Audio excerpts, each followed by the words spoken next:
Hey, everybody. Welcome. How's everyone doing? I'm Wyatt Hanson.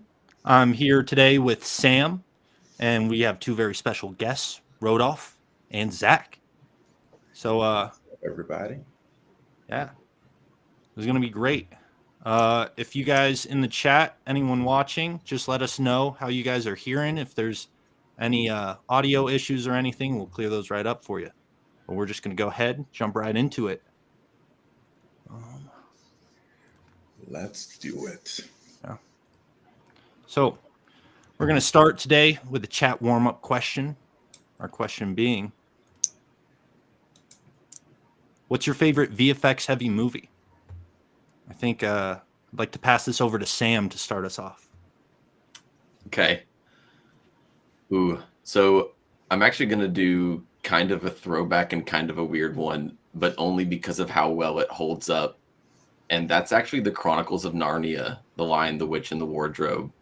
It's kind of one that's a little bit out there, but man, for being like 2007, 2008, those VFX still hold up really well.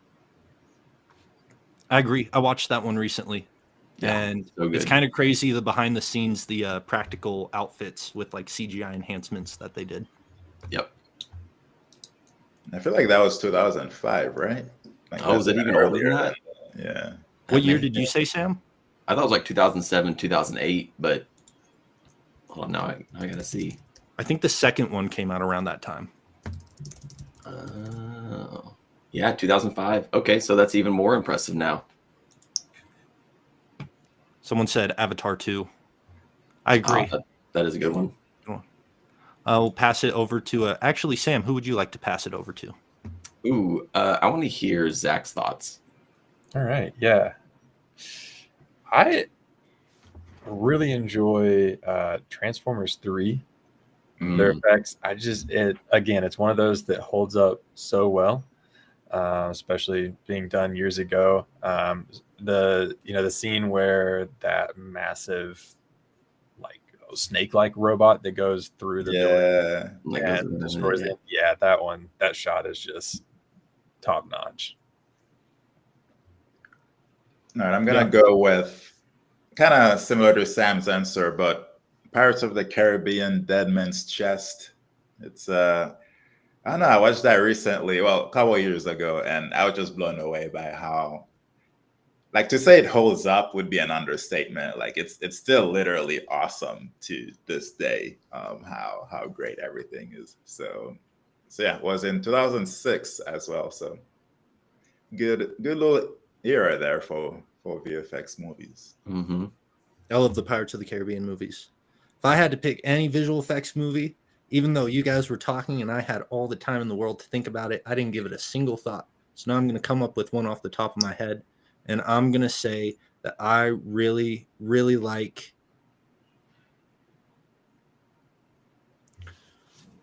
Drum roll. We're just going to move on past the warm-up question. We're just going to jump into it. So, Sam, if you'd actually give me just a second. We'll jump into the first thing. I want to remind everybody that we've got the Pwnisher challenge going on right now. We'll be talking about that later, so you guys stay tuned if you want to hear more on that. As of now, I'm going to pass it over to Sam, talk about a few product releases that we've had recently. Yeah, absolutely. So we launched 3 new variety packs this month. One of them being our new Water Impacts Toolkit. So this one includes 50 different assets from a bunch of different just water impact collections, from water blasts and splashes and all the different kinds of like water hits. Really, it's everything you need to make anything impact with water and make it look realistic and really good. And then we also have our Ground Impact Essentials. This also includes 50 assets with a variety of assets and resources like dust and debris, ground bursts and ground cracks. If you need to add destruction to the ground in your scene, these are the assets that you need to go to. And then we have our cinematic lens flares. If you are like me and you shoot spherical and you want a little bit more anamorphic flare to it, pun intended, then go ahead and get this variety pack. It includes 50 different assets as well, and just a wide variety from like transitions to actual flares themselves that are in the middle of the screen and off the screen, and they fade on and fade off. There's a huge variety, and you can make them match any scene and just tie all of your visual effects together with these. Yeah, I've been using the cinematic lens flares a lot recently. They're great for transitions. That's one of like the best things, especially like when you're doing trailers or like montage sequences. I found a lot of good use for that. Yeah, they pull from a few of our different lens flare collections. The ones labeled Icon, I personally enjoy those so much. So we shot those in a way that many of them can, like Sam said, be used actually to comp straight into your shot, like in the center, because they're framed in such a way that the flares are fully contained and you can see the entire flare. So you can actually comp straight onto like headlights and things like that and have them animate with your footage tracked in. And it's such a nice extra touch. We shot those on Cooks too, didn't we? Yeah. Yeah, I was gonna say, I remember you had some really cool shots of those headlights and stuff. Yeah, when I see the Icon lens flares, I just think of like Iron Man 3. I don't know why that movie specifically, but I'm like, that's what I would see those being used in. Now we're going to move over to a few updates to the Essentials catalog. We got some new products coming in March. Pass it back over to Sam if you wouldn't mind going through those. Of course. Show off our first one. So this one's really exciting. This is a 3D folding chair. And this is useful for if you just need to add extra chairs into your scene. And then we have I'm not really sure how to pronounce this, so I'm just going to try. It's a Gabion basket, and you'll usually find like lots of linens and different things like that in it. So this is perfect for adding into any industrial type scenes. And then we have a MK2 grenade that you can use, and I believe it is not rigged, but it is rig ready. So like the pin removes, and then you can move the hand release or whatever you call that thing, and then you can lob it through the air. And then we have 3D Gunsmoke. So you can actually take Gunsmoke and now put it to any angle that you need whatsoever, and it'll look absolutely beautiful. And we are also adding in flamethrowers into the Essentials catalog. So this one is really exciting. I love this collection. It was so much fun to shoot. These are all practical. And yeah, it was just really, really cool. And I think you're going to love these assets and love having them for free. And then we have the Bell UH-1C Huey helicopter. This one, as well as the flamethrowers, will only be in during the month of March. So be sure to go get those while you can. But this one is a really cool addition to the Essentials catalog for this month. All exciting stuff.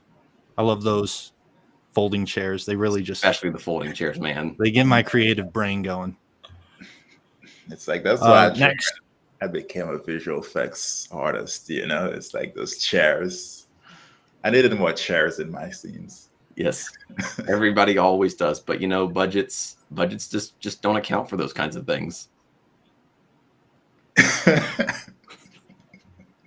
So moving on, we're going to be talking about a few tutorials we just released. First one we're going to be going over is Red Hole.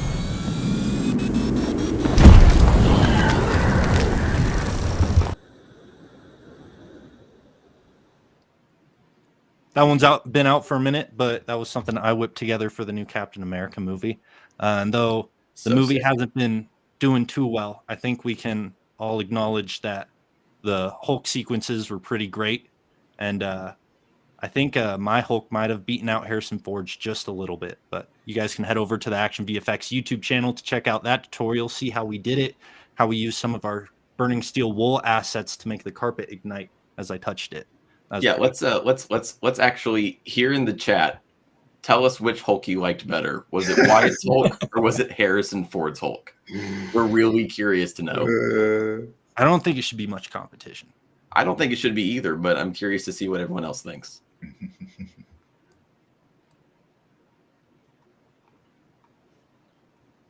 We'll see. They're too scared to say. They know I'm beating him by a landslide. But we do have one other tutorial we also posted. And Sam, if you'd like to talk about it a little bit. Yeah, so this was kind of a tutorial that was just to kind of scratch the surface of getting started within working in an ACES workflow.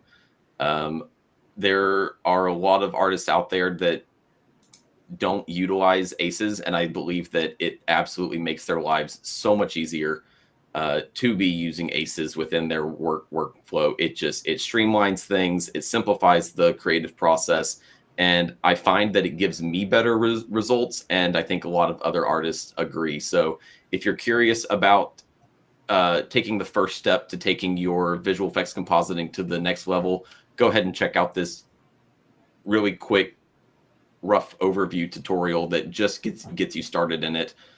There is a lot more to it, and we are going to be diving into those different topics as well. I was actually wondering if you could take a second to answer a few questions I've got for you. Some tidbits I came up with that might not be in the tutorial. Okay. So I've got a couple color questions. Everyone, feel free to jump in if you have any answers that relate. But what is one color mistake you see from new content creators? In terms of like color grading, or in terms of like compositing? It could be any either, if there's one that sticks out to you. I know that for me, when I started, first time I did a color grade for a scene, I just threw on a light blue solid and turned down the opacity. I was like, wow, it's got like blue in the shadows now, and in the highlights, it looks so cinematic. Yeah. I think that with a lot of content creators, they either oversaturate or undersaturate their scenes. I can see that. They can kind of take it too far in both directions. That, and people get really, really out of hand with making their blacks blue.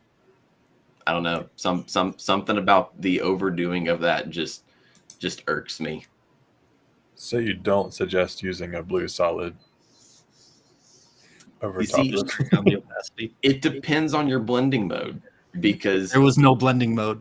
okay, I don't know. If you're doing it to the entire thing to make it feel like an environment, that's one thing. But if you're making like a bright desert scene with blue shadows, that's so unrealistic that I it feel that. bothers me. Okay. Well, another question for you. Mhm. What's factors of a production that can have the largest impact on how you color footage? Oh boy. What they shoot it with, what they deliver it to you in, and probably how they want it back. So this revolves mainly around like different color spaces and cameras and yada yada yada. But different cameras actually record more colors than others. So when you get into like REs and you get into reds, those are recording a lot more color data than us, than just like your A7 or Black Magic or just a camera that even shoots in like Rec 709. There are still those. So really, that's a big factor that comes into how you do it, because at the end of the day, you have to make everything match. So if you're shooting a project, or if you're coloring a project that has multiple cameras and they all shoot in different color spaces, ACES helps, and B, you don't want to do something to one clip that you can't do within another to achieve that same look. So yeah, I would say if your budget allows it, shoot with all of the same camera, or at least all of the same brand if you can. Okay. Last question. How does ActionVFX take into account a colorist's needs when creating new products? Oh boy. So we actually shoot all of our assets on red cameras, which include the full 16-bit and high dynamic range, so that VFX artists and colorists both get the most flexibility out of these assets. And really, once you do it that way, and if you follow an ACES workflow and you deliver it back in the original color space, if you deliver your comp back in the original color space, or if you deliver it back in ACES CG, the colorist still has a lot of data to work with to really make that match. So we really tried to go above and beyond in providing as much data as we can to these artists. Very nice. Well, thank you for sharing that information, Sam. With that out of the way, I'm going to pass it on over to Ro for a couple top of mind things for him to address. Yes. What's up, everybody? Wanted to do some quick updates. So, well, really one big main update, which is just coming to the website in a couple weeks now. Pretty excited for that. But it's regarding just the idea. So a few months ago, we went and essentially changed how you could get our assets. So we have the subscription now with the Essentials plan starting at $29 a month, and then it goes up and you can get different credits through different plans and things like that. And yeah, a lot of people have been loving that and using that. But at the same time, we did realize that we inadvertently made life harder for many people, because whether through the way they work, the way they build their projects and stuff, like a subscription wasn't the most ideal things for these people. And yeah, at the end of the day, when we make decisions at ActionVFX, ultimately the goal is we want to make things better for the community and actually serve people. So yeah, we've been listening to that. So a couple of weeks on the website, we are bringing back the ability to purchase without getting a subscription. So if that's something that you were looking forward to and requesting a lot, we're listening to you guys, and we're finding a way to make it work. So it won't work exactly how it was before, but at the same time, it's we do still have to evolve the business, and how we do things. But again, if you don't want a subscription, you don't have to get one very soon. I won't say any dates, but in a couple of weeks roughly is when we'll be launching that. So pretty excited for that. And at the end of the day, if we can provide more options for people, the better it's going to be. So, and that's the main stuff I have for the audience today. Thank you for sharing, Ro. I appreciate it, as I'm sure everyone else does. So with that out of the way, I think it's time on to move into the meat of the live stream. And that is the Pwnisher challenge. First question, who is Pwnisher? I'm glad you asked. He has been working on YouTube since the OG days. He's one of the top dogs. He's worked for companies like Rocket Jump and Corridor Digital. Now he does regular live streams where he shows off. He creates a 3D template that he gives out to his audience, and they can put their own artistic expression into it, submit it back, and he does a montage of all of them. They're really great videos. I highly recommend checking that out. But what does that have to do with us? Well, ActionVFX is providing assets to use.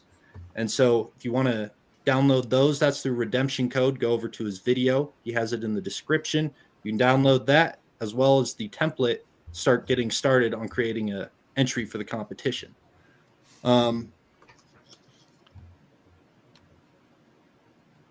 So with that said, I want to pass it over to Zach, who's going to be giving a few tips on how you can best use our assets to make them look the best in your composition. Let's do it. So I have my screen shared here. First, let's just take a look at all these assets that we are giving away for the competition. Like Wyatt said, everything here you can get for free.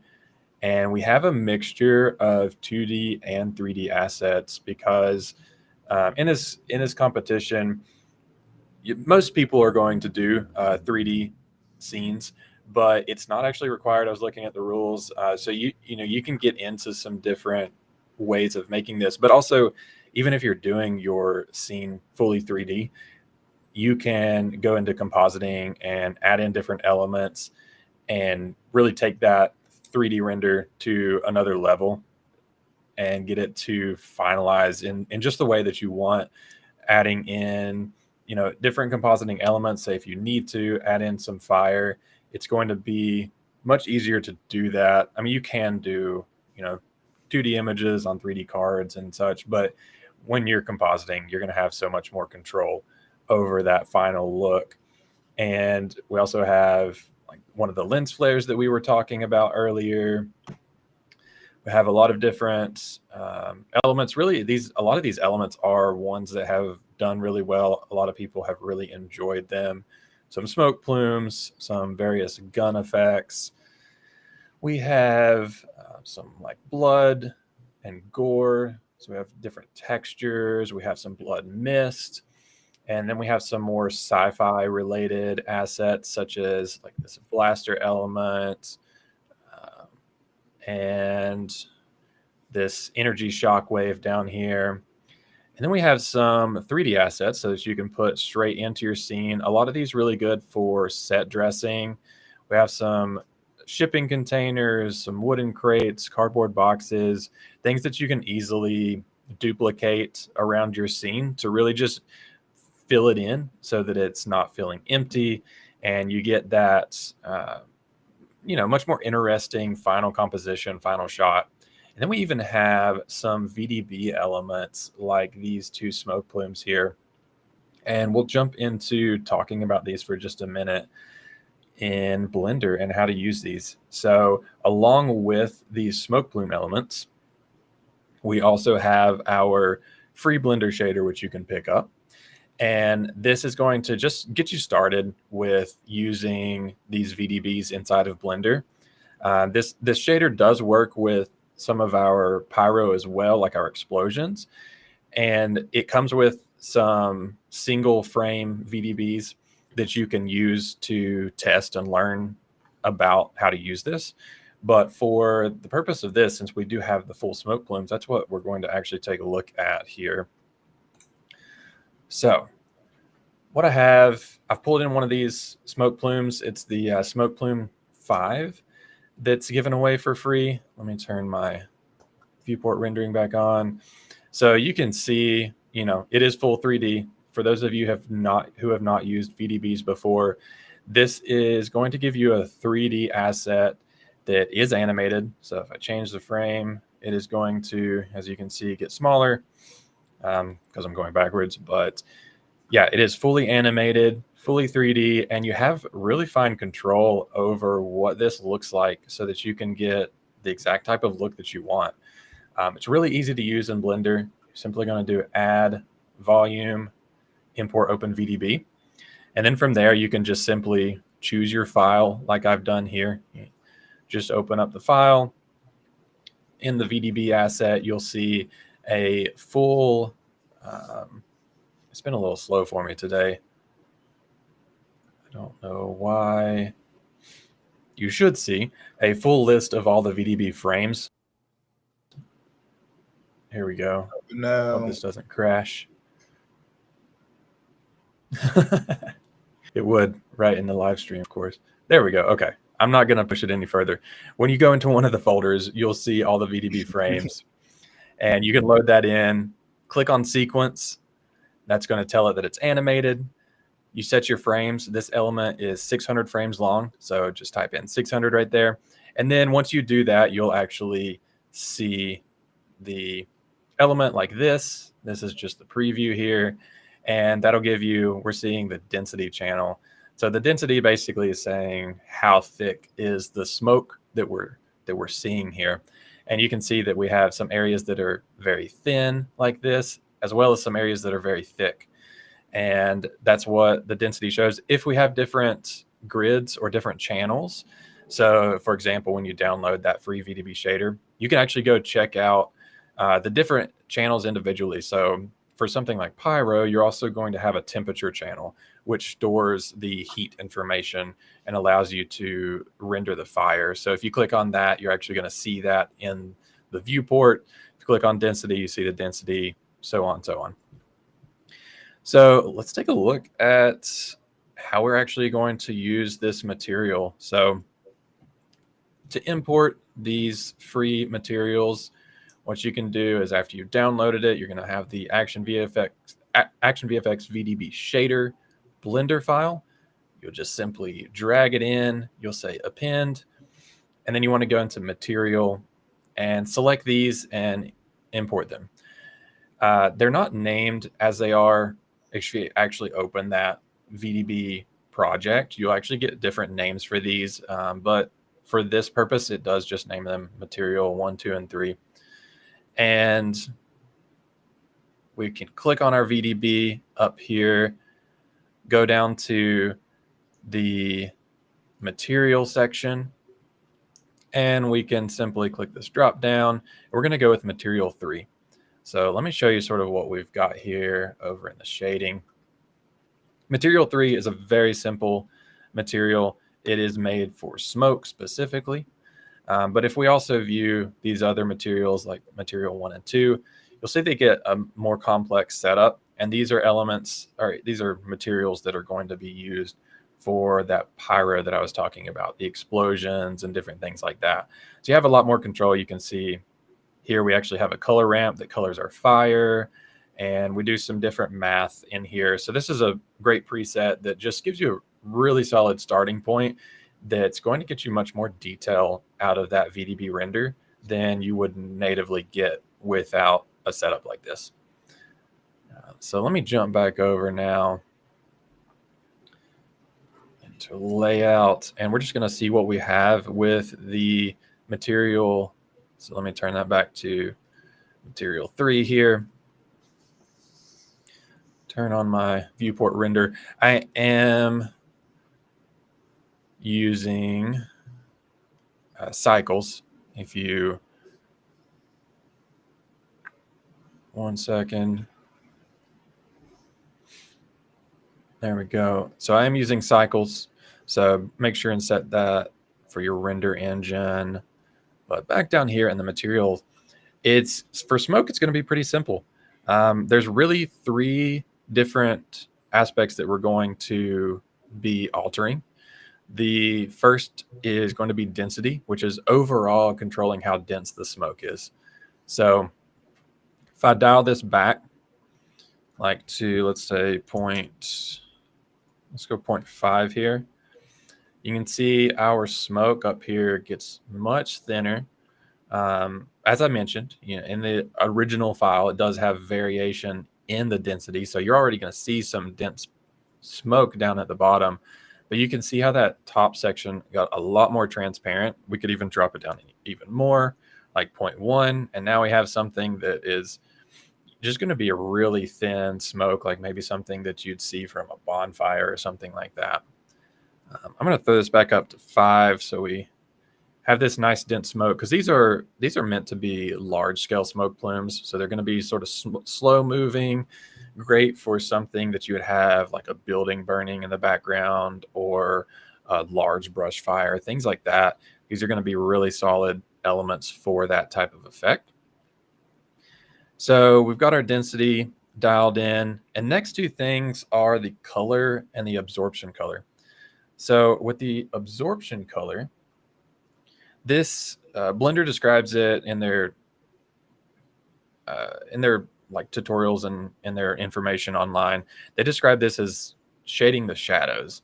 It's going to give those shadows a color, whatever you choose. Don't you make them blue.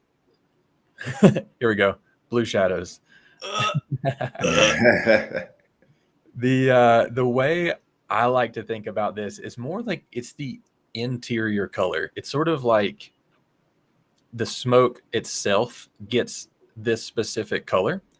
And you can see when I drag this around to any color, because it's not only doing like the shadowy areas, but it's sort of like an interior color. It looks like as if even deep inside this smoke, it's turning this green color. So what I'm going to do, I'm going to just give it a very slight orange color. It's not overly saturated. It's really more of a brown. We can saturate it just a little bit more. And it sort of gives it this dirty color, like what you would get more for like a burning building, really, like where the interior of a house, that smoke typically has this more brownish, orangish tone to it. And then the color aspect, and I'm going to set this back to saturation of 0 for just a second. And the color aspect is more of that color on the outside of the smoke where the light is hitting. So it's much more vibrant, and it sort of feels like it's more on the surface level of the smoke rather than deep inside. So one cool thing we can do, let me turn this back down. This color can actually sort of drive some of the density as well. So if we drag it all the way down, as long as my absorption color is up, I'm just going to put it up for a second.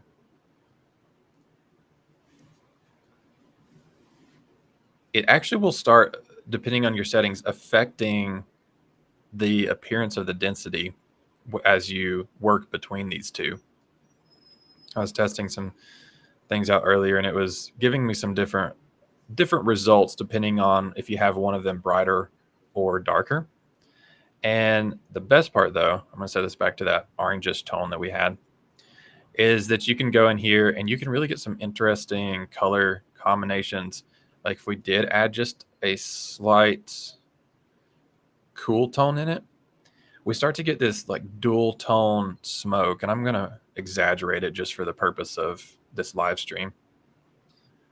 But we can do something where like the inside colors that gets that brownish tint, and then these outer colors are going to get either a complementary color or nearby color. If we go sort of pink, you can see there's like this mix of pinkish and brown, and you can really just find some really cool creative results by doing this and finding just a really solid color combination that gives you either a more realistic smoke or that gives you a more stylized smoke that may fit your aspects better. You can see this mix between green and brown is pretty interesting, and just playing around with those colors can give you some really cool results that as it gets more transparent or more dense, it changes in and out. And so it really looks good while being animated.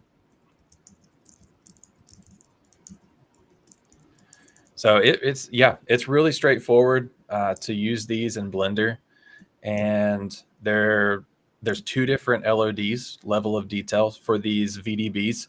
So if you're going to throw like smoke far in the background, you can use LOD 1. That's going to be lower quality. It's going to render faster, and it's going to be lighter on your scene.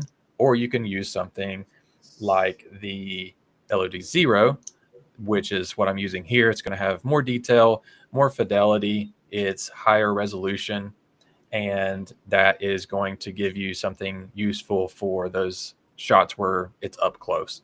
And you can, now that we've let this render better here, you can really see those color combinations coming into play here, where we sort of get this orange brownish tone coming through as those light rays are going. And then we get this lighter, slightly greenish color out here on the edges where that sunlight is hitting.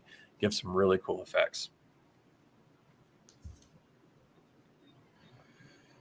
All right, that's what I've got to show you guys. I'd really recommend just, if you got something where you got destruction or industrial, sprinkling these throughout your scene, because it can really add a lot to a 3D scene when you get this nice smoke in there, and you're going to get all the parallax that you need that matches your scene, since everything's fully 3D.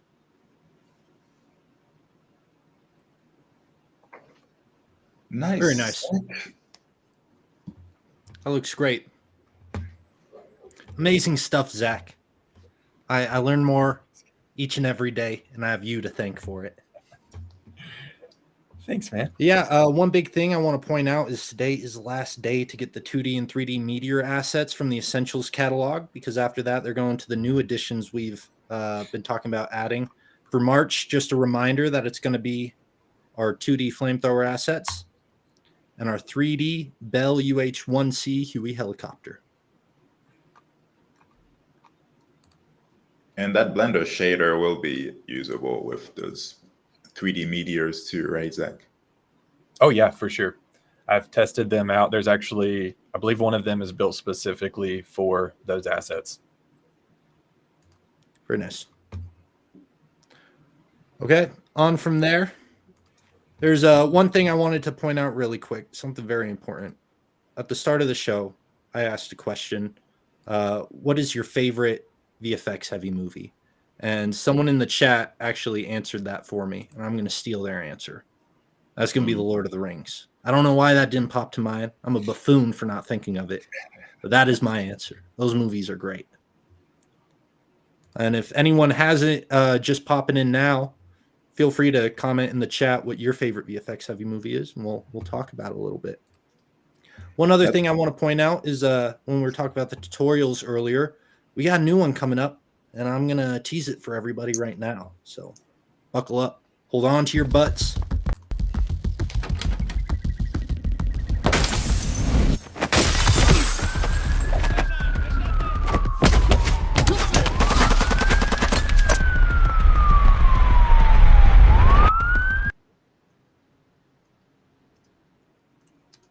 Yeah. Hey.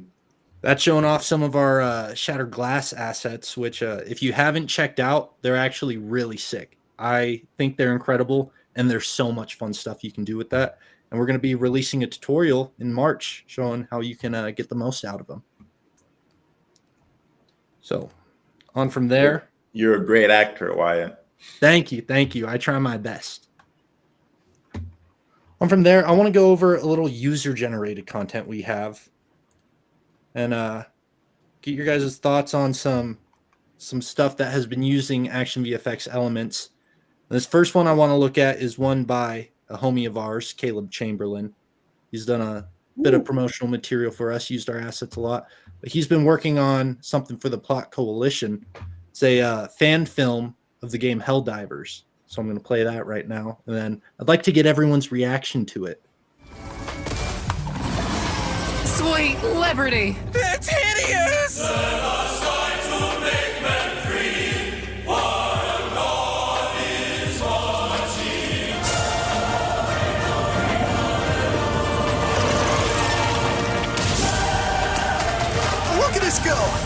I'm doing my part for Super Earth. You sure are, Cadet.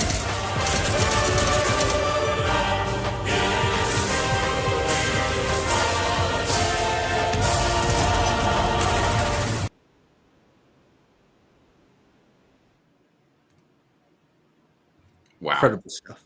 I absolutely love everything that that Caleb does. I mean, it's all so beautiful. And if you don't follow this guy on social media or follow his YouTube channel, he does all of that work inside of Unreal Engine, and he has been doing a lot of cool stuff with like mocap and like manual and animations of people. And then what he does is he will actually do all of his 3D in Unreal.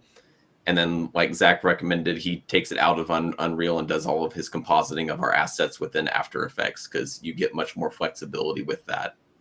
And yeah, it's everything that he does is just so cool. Wanted to highlight a question since you mentioned Unreal Engine. That's something definitely we're keeping in mind for future tutorials. But it sounds like Caleb Chamberlain has a pretty good source of tutorials for that as well. So make sure you guys are checking that out. Yeah, and those smoke plumes, our VDB elements, those are definitely compatible with Unreal. As long as you're running a recent enough version that has their VDB support, you can load and render those inside of Unreal directly. And I believe you had another comment from that same person that's asking about like render time. Yeah, because as you mentioned, Blender can take longer to render, and the VDBs do take longer time than most geometry, since it's doing a lot more calculations of the light actually passing through the smoke and such. But you mentioned you also are using UE5, so that's going to have full support for the VDBs, and you can pull them straight in and be using them directly in Unreal Engine. Thanks for sharing that with us.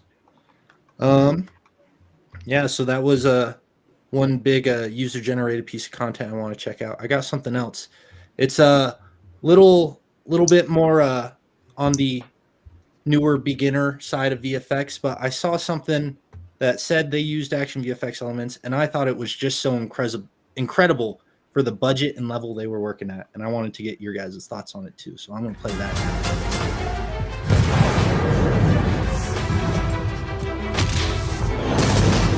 As the man prepares to deliver the final blow, a squadron of F-18 jets intervenes. However, the man, revealed to be Black Adam, easily destroys them.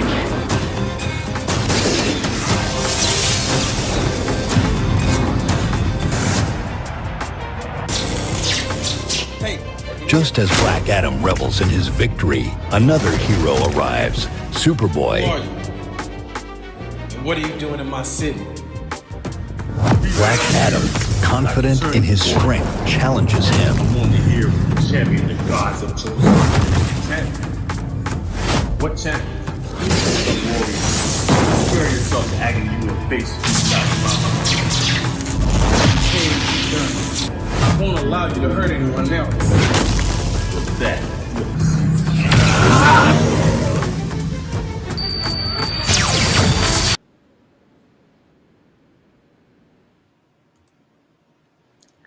That was something I saw. And while at times maybe you can see a green screen edge, or maybe the compositing is not as ideal, it was from a 9-minute short film of just nonstop VFX shots like that. Damn. And I think that is a great testament to it doesn't matter what your skill level is. If you're putting in the effort, you can make something really entertaining to watch. And that was something I felt like giving a shout out to. And what's the next project gonna look like because of everything that has been done and learned throughout the process? Exactly. You have to kind of take those baby steps just to get better and better and find new tricks and new techniques. And yeah, excited to see what else comes next from them. Like 9 minutes of VFX though, that's a lot. Like 5 seconds of VFX is a lot. So I can only imagine how long it took to do all of that. Yeah, watching it, I was just amazed at like how long that would take. Like, because I'm not sure if it's a team or just a single guy doing it, but I gotta give big kudos to him for just getting stuff out there and making cool stuff. That's awesome. So, yeah. After that, we're just gonna go kind of more casual now. I got a few questions I want to just throw out to the team, and we'll just talk, chat. We got a few minutes to kill before we end the live stream, so especially if anyone in the comment section wants to ask any questions, now is the time to do it. First question I'm going to throw at us, and this is a user question we've gotten. What's something that you wish you knew earlier about VFX? What is something that you wish you knew that you would like to share here for other people to know?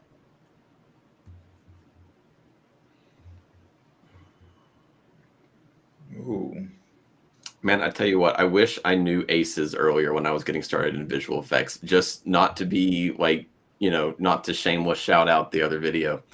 But ever since I started working in that workflow, and Zach was actually one of the people that helped me out a lot with getting started in that workflow and learning how to do everything with it. And I also ran to him with questions throughout a lot of the making of that video. So I can't take all the credit for the information in that. A lot of that is Zach as well. But ever since Zach really got me onto working within ACES, my life has been so much easier and better within compositing. I can composite much faster, and everything just blends together so much better. It gives you a much better starting point. Why did that sound like a testimonial from one of those infomercials, Sam? Is there like a black and white filter and I can just like start getting a bunch of easy tasks wrong? That is a tough question, though. Like, I'm trying to see if there's anything specific. I'll keep thinking on it. Okay, yeah, that sounds good, bro. I'll jump in and say, for me, it's probably like I always had the mindset early on of when you're shooting something, shoot it in a way that's going to require the least amount of work, which is not bad until you do something like not using tracking markers because you think, oh, I'm going to have to paint them out or rotor them out, and that's going to be more tedious work that I don't want to deal with. So I'm just going to go with a 3D camera solve. Sometimes it doesn't work, or sometimes there's just not enough data there to allow it, or you have something like changing lighting that will affect your solve, and you find out that, saying, yeah, I wish I would, put 3D camera markers so that I could get a better solve, knowing that I'm going to have to rotor them out, and just, it's like, hey, that's okay. I'm going to have to do that because it's going to actually save me a lot more time in the long run.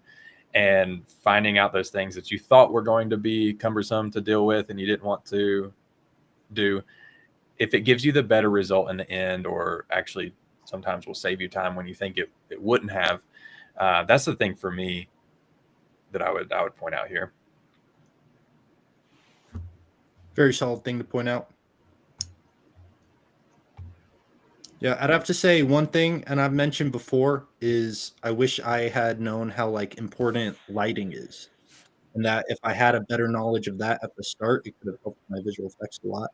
Especially kind of just knowing, keeping track of the lighting, understanding if you took an art class and you had to draw, shading and how lighting and shadows interact with each other from that, even just simple stuff like that can contribute to how your visual effects turn out, just knowledge like that. And yeah, I wish that was one thing I knew. I wish I had more lights when I started out too. I started filming with no lights, and so everything just looked bad. So it was like incorporating bad VFX into bad footage. And so those are rough times. I'm just glad to be past it. All right, I have an answer. I would say I wish I was less afraid of 3D, of getting into 3D. I feel like around high school time, I messed around with Blender and made some stuff. And then it was just kind of like, okay, let's just focus on compositing only.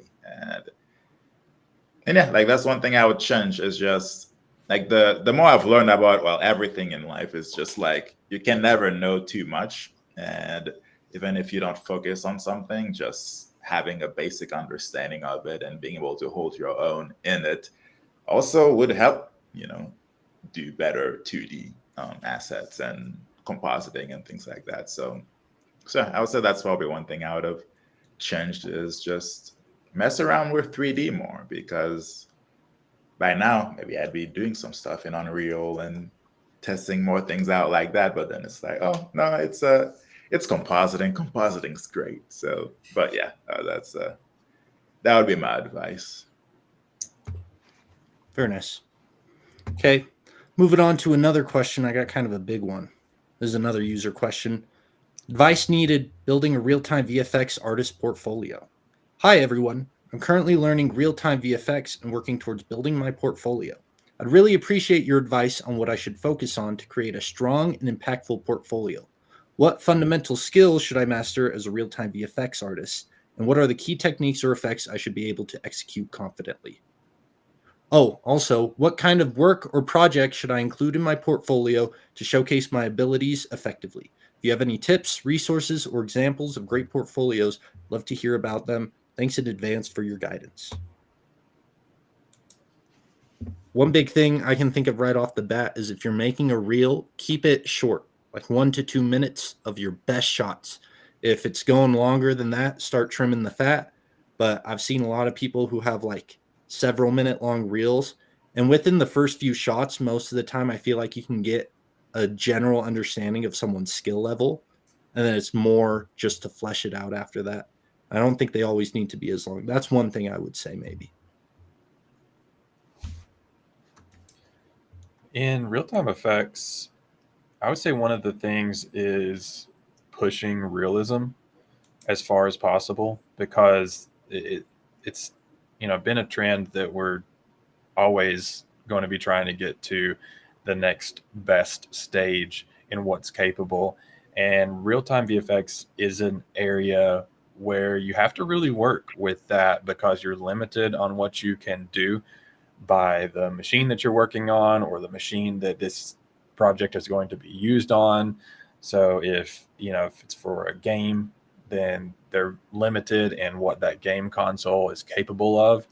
So you have to figure out how to work with that memory that you have available from the computer to get the absolute best result that you can, and finding ways to optimize different effects or different lighting setups, or just your scene as a whole will really help with that and ensure that across the board you can say, okay, here's the vision that I've been given, or here's the vision that I have, and figure out where to make cuts or where to make these technical changes that will help you accomplish that artistic vision that you have.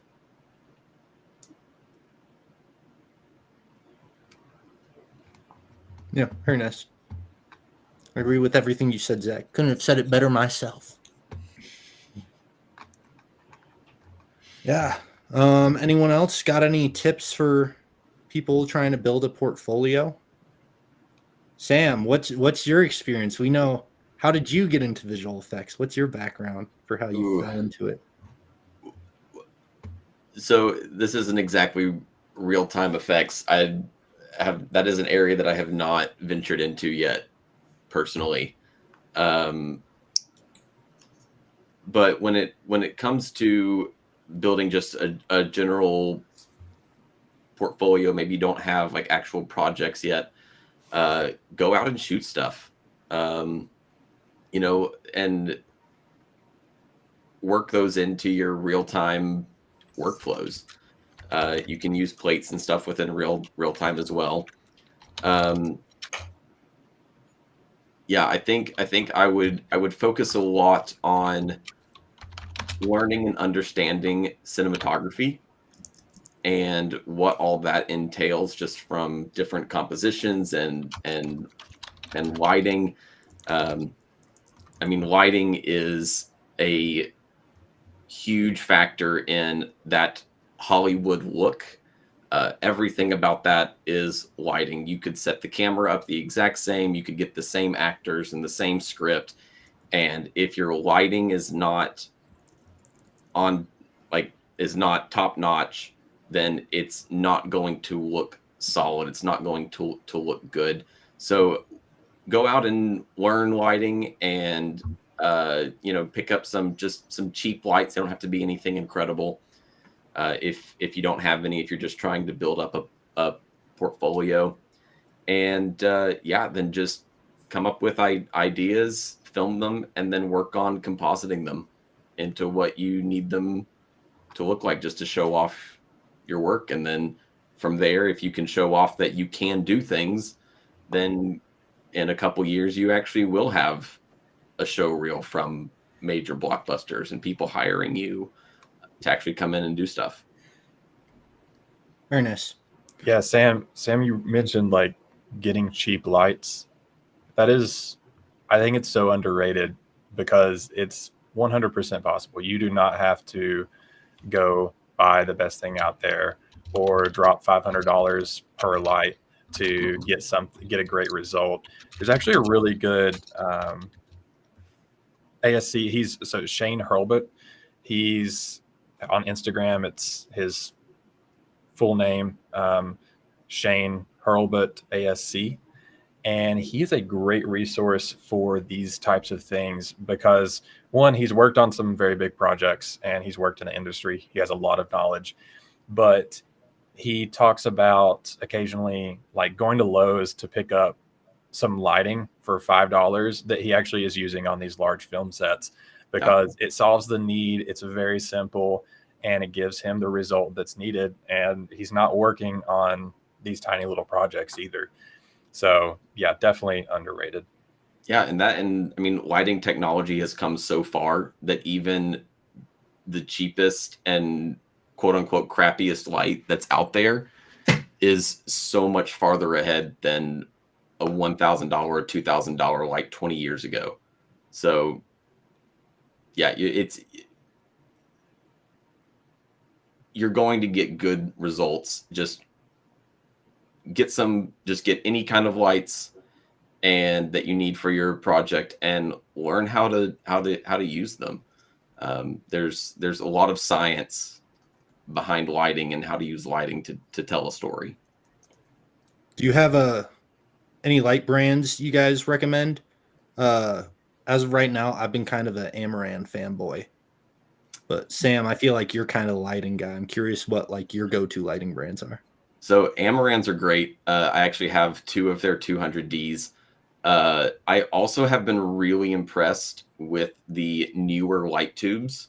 They're solid construction, and honestly, they feel better than the Aperture ones. I hope nobody from Aperture is in this live stream right now. But yeah, I mean, they're super duper cheap. You can get them on Amazon. You can get them from Neewer's website. Neewer has really been stepping up their game lately, and their price point for entry is very low. I'll have to check that out because I used to buy a lot of Neewer lights, but that was like 10 years ago. Yep. So I'm curious to see how much how they evolved over time. I'll have to check that out. Do it. Will you be buying older lights now? Oh, that took me a second. That's a good one. That's a good one, Rob. I gotta give you props for that. Question that we got: thoughts on Unreal with the newer NVIDIA RTX 4090 and 5090? Do we have any thoughts on that, fellas? Lots of new rendering power coming out. Yeah, I've seen some recent videos covering this topic. I can't remember exactly who it was on YouTube off the top of my head. But one of the things I was seeing was saying it really depends on your project and your software. And specifically with Unreal, I can't recall. I want to say Unreal is using more of the new tech, but some of the tech in the 5090 and the new 50 series in whole is based on using the right type of lighting and actual like the engine behind the lighting in your software and the ray tracing and different things. And so it does depend on your software. I'd highly encourage you to like search specifically for that and find people who have done tests comparing them, because some of the tests I were seeing, it's like one 3D software may have a pretty large jump and the 5090 is doing much better. And then another software, it would be nearly identical. So I would highly recommend just looking at some test results people have done either on YouTube or they've made blogs with test results and render times with the similar type of software and projects that you're working in. Plus the 5090 sold out in 1 minute. I tried to pick one up. It did not happen. Is that the one that's like this big? It's pretty massive. Yeah, they seem hefty. Well, with that said, our time is coming to a close.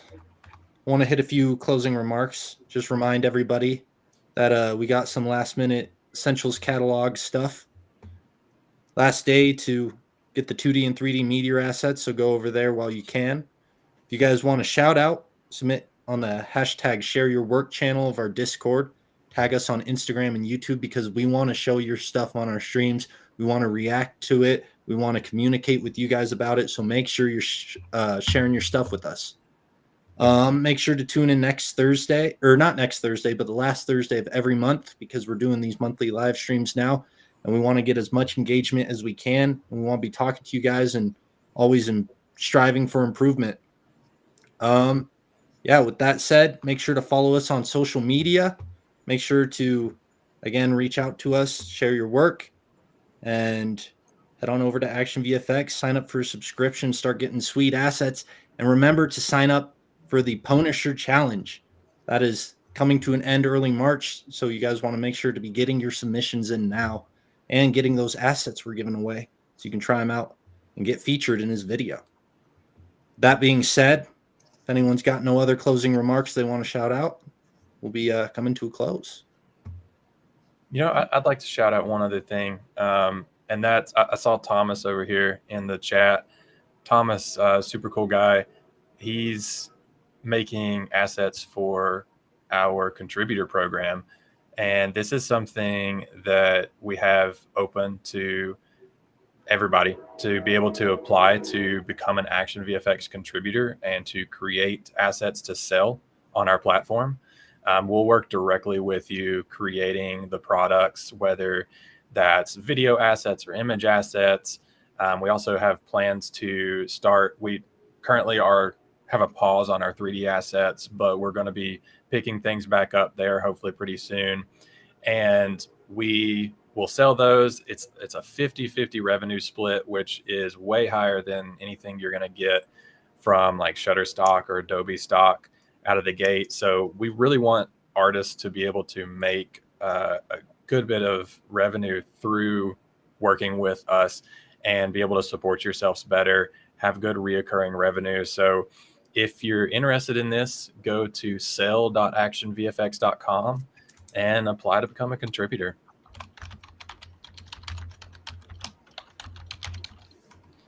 Yeah, and Thomas has been responsible for the super cool underwater bullet trail effects, which has been nice, and then the Northern Lights, which looks super sick. Like, it looks pretty real to me. Yeah, I like those Northern Lights assets. Those were dope. Especially those VFX shots you put together, Thomas. Yeah, those were Yeah, really that whole trailer was really sick. The way it's all compiled to show the kind of like, not kind of breakdowns type deals. Yeah, I like it a lot. Yeah. Well, that it. We hope everyone has a great rest of your day. Don't forget to check us out on social media and head over to actionvfx.com. Don't forget to sign up for the Pwnisher Challenge. That said, take care. Thank you all. Thank you guys. We'll see y'all. See everybody.